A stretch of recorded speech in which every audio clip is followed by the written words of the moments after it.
Salut, c'est Trado. Alors j'aimerais, comme à mon habitude, passer un petit peu de temps à essayer de faire plaisir à ceux à qui je n'ai pas pu faire plaisir ces derniers temps parce que leur action a été demandée moins que les autres. On va commencer par groupe Gorge ou Gorgé, je ne sais plus, qui m'a été demandé par mail et qui est dans une situation effectivement assez compliquée puisque comme vous pouvez le voir, on est à l'intérieur du nuage, hein. Alors attention, je suis en unité de temps hebdomadaire ici parce que c'est ça qui est le plus important, je pense, à comprendre pour cette action. Puisque, comme on peut le voir, on est dans le nuage hebdomadaire, ce qui signifie qu'on est sans tendance. Mais maintenant, il faut bien comprendre qu'il est difficile de progresser à partir de maintenant pour au moins deux raisons. La première des raisons, c'est que nous sommes coupés ici, hein, dans notre élan par la Kijun hebdomadaire. Regardez comme ici ou encore là, la semaine d'avant, eh bien, la hausse de l'action a été stoppée net par la présence de cette Kijun. C'est pas la première fois que la Kijun pose problème, hein, puisqu'elle a également bloqué les cours ici et là. Alors, heureusement, on a un support. Le support, c'est effectivement cette ligne ici qui est la partie basse du, euh, du nuage, hein, la SSB, et qui est d'ailleurs actuellement soutenue par la Tenkan également, hein, dans son action. Donc on a tendance à rebondir, à être soutenu par la Tenkan hebdomadaire et par la SSB. Mais c'est pas pour autant qu'on arrive à progresser facilement. Un, parce que je l'ai mentionné, il y a la Kijun. Deux, parce que regardez, la lagging span ici rencontre sur son chemin à la hausse les cours qui jouent également un rôle de résistance. Tout ça pour dire que pour l'instant on est en tendance neutre, mais j'ai envie de dire en ballottage défavorable du fait des résistances, hein, qui s'opposent à la progression de la valeur. Au-delà, de manière purement chartiste, vous remarquerez qu'on est dans une sorte de grand biseau descendant. Alors à la partie haute, on pourrait effectivement être stoppé par les 23, à la partie basse par les 19. Bon, alors clairement, il faut regarder les fondamentaux comme d'habitude sur les actions. Si vous êtes haussier sur groupe Gorgé, je pense qu'il ne faudrait pas acheter avant que l'on passe la Kijun significativement. Donc si on clôture au-dessus de la Kijun aux alentours de 23 deux fois de suite, on va dire pour être bien sûr, hein, pas une seule fois parce qu'on peut invalider. Donc deux fois de suite, ça serait bien. De manière encore plus prudente, on attendra de passer cette zone-là, à savoir le haut du biseau et le nuage aux alentours de 24 euros, ce serait peut-être plus prudent, ou alors acheter sur replay aux alentours des 19,5 euros. Maintenant, si vous voulez vous débarrasser de vos actions parce que vous considérez que 22,50 c'est déjà pas mal, et eh bien vous avez un bon point d'entrée ici, un bon point d'entrée pour sortir, si je peux me permettre, c'est un bon point de sortie tout court de vente là aux alentours des 22,8, hein, en pensant que la Kijun va faire barrage. Sinon, vous avez un autre point de vente intéressant, hein, c'est en cas de sortie du nuage, hein, si on redescend en dessous du nuage de la Tenkan, si on redescend en dessous des 23, vous aurez un bon point d'entrée pour sortir, hein, donc clairement un bon point de vente de vos actions. Voilà, on passe à l'action suivante. Alors on enchaîne avec Biofitis qui m'a également été demandé de très nombreuses fois sur Boursorama. Voilà, donc effectivement c'est une action qui est dans une situation où eh bien, les choses sont en train de basculer. Il faut vraiment pousser un petit peu pour avoir une inversion de tendance. On va y revenir dans 2 minutes. Tout d'abord, regardez, pas de doute, pour l'instant, la tendance elle est baissière. Ça se voit bien au fait que les pics sont descendants et que les creux sont descendants aussi. Donc ça veut dire qu'on est baissier en théorie de dos, mais on est également en dessous de la moyenne mobile à 150 jours. Hein, ce qui nous vaut d'être en tendance baissière au regard de la théorie de Weinstein. Alors regardez, elle commence très tard, la M150, hein, puisqu'on n'a pas beaucoup d'historique, hein, sur la valeur. Et c'est confirmé également par la situation suivante, hein, puisqu'on est en dessous du nuage, Ishimoku. Donc ça veut dire que, pas de doute, on est en tendance baissière sur Biofitis. La question, c'est de savoir si on est en train d'inverser cette tendance ou pas. Et c'est là, effectivement, qu'on a des éléments qui sont assez encourageants. Tout d'abord, regardez, on arrive à se hisser depuis 3 séances au-dessus de la moyenne mobile à 20 séances. Ça faisait quand même pas mal de temps que ce n'était pas arrivé. On est basculé en dessous de la moyenne mobile à 20 séances en janvier. On a eu une tentative de passer au-dessus sur le 8 janvier, puis totalement invalidé la séance d'après. Et depuis, ben, c'est le chemin de croix. Là, les différentes tentatives ont échoué. Et là, ça fait 3 séances qu'on est au-dessus de la M20. Ça, c'est un élément qui est encourageant pour Biofitis. Par ailleurs, regardez, on a 2 sentinelles dans le système Ichimoku. C'est la Tenkan, là, la petite noire, enfin marron, et la Kijun. Et elle joue un rôle d'alerte dans la tendance en cours. Or là, vous voyez qu'on est passé au-dessus de la Tenkan et on est passé au-dessus de la Kijun. Donc ça, c'est très très bien puisque regardez, ce n'était pas arrivé également depuis pas mal de temps. Ce qui signifie que, a priori, eh bien, l'objectif suivant, ce serait éventuellement d'aller attaquer le nuage. Si on arrivait à sortir du nuage, à se positionner au-dessus, on basculerait en tendance haussière au regard de la théorie Ichimoku. Bon, on n'y est pas, mais il faut savoir déjà que si on arrivait à rentrer dans le nuage, on serait en tendance neutre.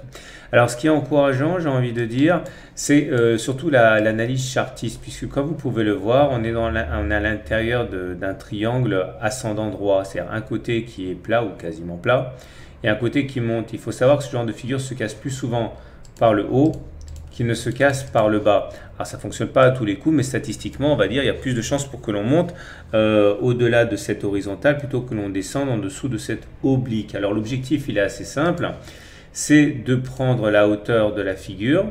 Hein, regardez, la hauteur de la première oscillation complète, c'est ça la première oscillation complète. Vous prenez la hauteur et vous reportez cette hauteur au-dessus du point de cassure. Le jour où ça interviendrait, vous voyez, ça nous amènerait au contact du nuage. Et si en plus on devait être dans le nuage, vous l'aurez compris, on serait en tendance neutre et plus en tendance baissière. Alors, les indicateurs techniques sont assez ambigus, puisque nous avons un momentum qui est au-dessus de 0. Ça montre que la pression elle est plutôt haussière. Mais de l'autre côté, le RSI n'est pas en dessous de 50.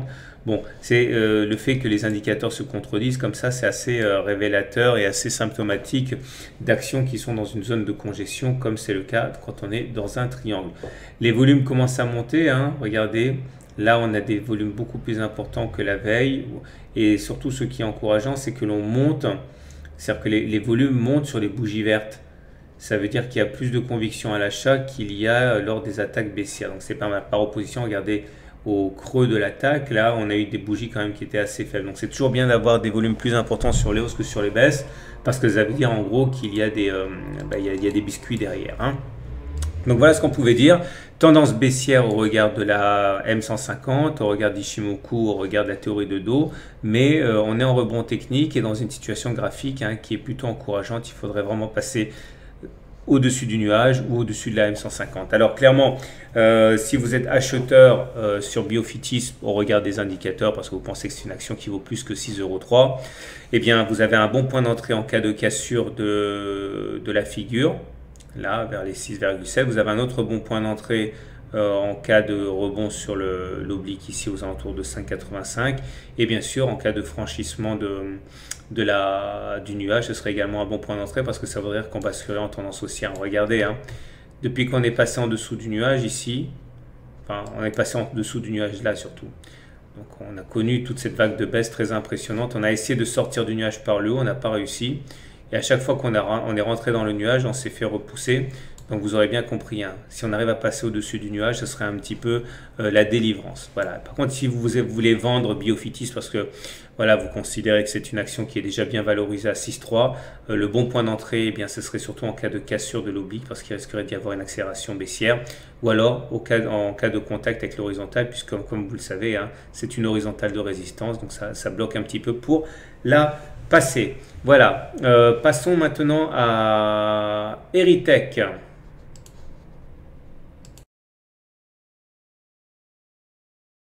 Alors on va terminer avec Erytech Pharma, comme je l'ai dit, qui lui aussi m'a été demandé beaucoup de fois par mail, mais aussi par forum interposé hein, sur Boursorama. Et bon, force est de constater qu'on est dans une situation assez similaire sur Erytech. Alors attention parce que là, elle fait l'objet d'une note par le Trado Screener, hein, puisque c'est fait partie des 250 actions les plus demandées. Et là, vous avez effectivement une note qui est neutre à court terme. Hein. Il y a une note hebdo et une note journalière. Chacune va de -3 à +3, donc en hebdomadaire, c'est pas bon, puisqu'on est à -3 sur -3. enfin allant d'une échelle de moins 3 à plus 3. Par contre, en jour, on est neutre, hein, 0 de moins. Toujours est-il que moins 3 plus 0, ça fait moins 3. Et donc, effectivement, on est en tendance globalement négative sur Erytech. Il demeure que c'est un petit peu plus compliqué que ça, hein. Le Trado Screener, c'est pas un outil aussi fin que l'analyse au cas par cas. Alors voilà où on en est. Alors effectivement, la tendance elle est baissière, hein. Regardez les pics qui sont descendants, les creux qui sont descendants. Donc pas de doute, on est en tendance baissière. On est en dessous de la moyenne mobile à 150 périodes qui descend, donc on est également baissier au regard de ce critère. Et on est également baissier du fait que nous soyons en dessous du nuage Ishimoku. On a déjà parlé. Donc c'est carton plein pour les baissiers. Maintenant, c'est un peu plus compliqué que pour Biofitis pour plein de raisons. Tout d'abord parce qu'à bien y regarder, les pics là commencent à devenir ascendants. C'est-à-dire que les creux commencent à devenir ascendants alors que les pics sont toujours descendants. Ce qui nous vaut justement le fait d'être dans une sorte de triangle ici clairement identifié. Avec des points successifs et des amplitudes assez larges. Et vous voyez comme on a du mal justement à passer, ça fait 3 séances de suite que l'on bute sur cet oblique là, hein, regardez, qui passe par là. Et il est clair que cet oblique est sur les écrans de tous les analystes techniques.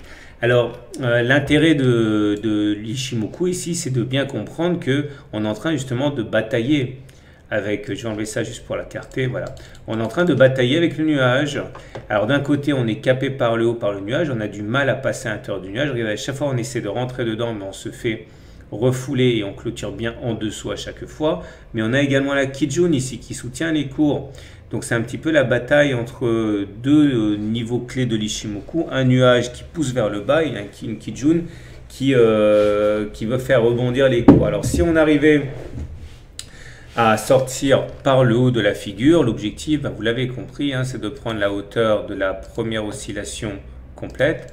Donc là, par contre, je vais ajuster pour que vous compreniez bien comment je procède. Voilà, voilà la première oscillation complète. Vous prenez la hauteur, vous reportez ça au-dessus du point de cassure et ça nous donnerait la direction à la M150 sur les 28 tours. Maintenant, il faut savoir que contrairement au triangle ascendant, le triangle symétrique, puisqu'il s'agit bien de triangle symétrique, et un triangle qui sort de manière aléatoire par le haut ou par le bas. On ne sait pas en fait, hein, statistiquement. C'est-à-dire que ça peut très bien sortir également par le bas avec un objectif apocalyptique, hein, de 12 €. Mais bon, ce qui est sûr par contre, c'est que des statistiques ont été produites sur l'amplitude du mouvement, et une fois qu'on est sorti par le bas ou par le haut, c'est bien la hauteur de la première oscillation qui constitue un objectif de référence. Ça voudrait dire éventuellement, vous l'avez compris, aller chercher les 28 €. Alors, les indicateurs techniques sont mieux orientés que sur Biofitis, hein, puisque le momentum s'affaiblit, mais par contre il est toujours au-dessus de 0, donc la force est toujours pour les haussiers. Et le RSI est également au-dessus de 50, donc il y a une sorte de consensus à ce niveau, mais même si le RSI a tendance à s'affaiblir. Donc voilà ce qu'on pouvait dire. Si vous êtes plutôt acheteur sur Erytech, hein, si vous pensez que 21 € c'est cadeau, vous avez un bon point d'entrée en cas de sortie du triangle, hein, au-dessus des 21 €. N'achetez pas tout de suite, attendez qu'on sorte aux alentours de 22 €.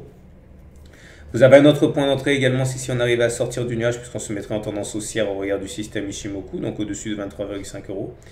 Par contre, si vous pensez qu'au regard des fondamentaux, Erytech est vraiment bien valorisé à 21 €, vous avez un bon point de sortie tout de suite, puisque vous jouez le fait qu'on est sur un nuage et on est bloqué par l'oblique. Par contre, vous avez un autre objectif également, un autre point de sortie qui serait la cassure du triangle aux alentours des 18,7 €. Si on casse ça, ça risque d'accélérer à la baisse. Donc voilà, maintenant il ne me reste plus qu'à vous souhaiter un bon week-end, de bons trades. Si vous découvrez mon travail, sachez que je suis analyste technique, je suis trado, et vous avez un e-book, un module de formation à télécharger gratuitement, n'hésitez pas à le faire. Vous avez également sur mon site, puisqu'on en parle, la possibilité de mettre votre adresse là sur la newsletter, comme ça vous ne louperez pas les prochaines mises à jour. Et vous avez enfin la possibilité de revenir 2 fois par semaine, regarder la note donnée par le Trado Screener à vos actions préférées. Ça aussi, évidemment, c'est gratuit. À très bientôt pour une autre analyse technique.